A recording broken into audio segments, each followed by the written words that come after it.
Well, thank you very much, Amma. We begin our recap on the Economic Partnership Agreement between the European Union and the ECOWAS states from this year, that's 2014, though we all know that negotiations began over 10 years ago, which led the former ECOWAS administration to sign an interim treaty with the EU in 2007 amidst agitations by civil society organizations.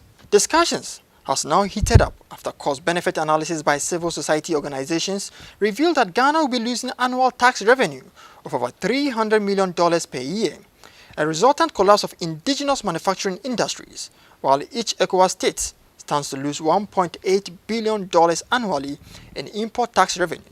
But the EU has promised 6.5 billion euros of aid as compensation, which is not sufficient to cover the losses. The president was therefore petitioned on 25 March 2014 by civil society organizations before ECOWAS meeting which took place in Yamoussoukro in Côte d'Ivoire on the 26th of March 2014.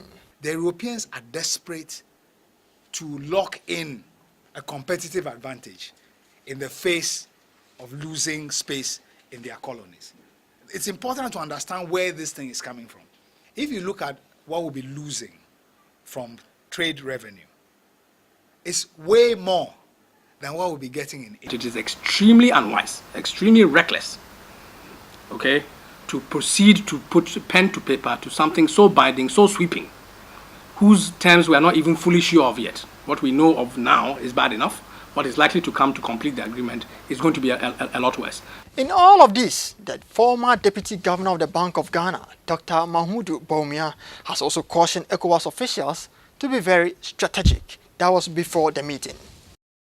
On the EPAs, we should take an ECOWAS-wide position. Individually, as countries, if we try to negotiate individually, we are going to be too weak. So, on our own, we are very insignificant to the EU.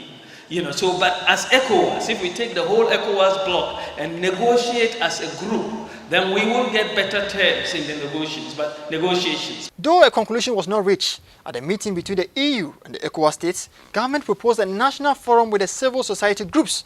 But the Minister of Trade and Industry, Haruna Idrisu, indicated that government does not feel threatened by the actions of the opposition because he firmly believes that agreement will benefit the nation. We will not be swayed by the threats of civil society that don't sign. If you sign, some people have gone to the extent that then something must happen to the government. All said and done, the National Forum took place a day after Haruna Idrisu's decisive statement. The Minister for Foreign Affairs, Hannah Tete, took the opportunity to debunk the assertion that the EU is imposing the agreement on ECOWAS countries. After long hours of deliberations, there was some confusion when the European Union representative in Ghana, Claude Martin, was denied the opportunity to contribute to the meeting by civil society groups. Not even the intervention of Haruna Idrisu could reverse the situation. Now we are having a national consultation for us to decide our strategy, what to do with the EPA, and you are inviting our opponent to come and talk. What nation are we? He's coming to clarify what? Why do we have a foreign minister and why do we have a trade minister?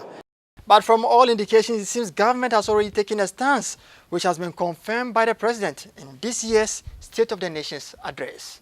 But the question is, why then are we spending time and money on a mere formality national forums when the government is already certain on its decision? 1st October 2014 is the deadline for West African countries to succumb to these policies before any further sanctions by the European Union.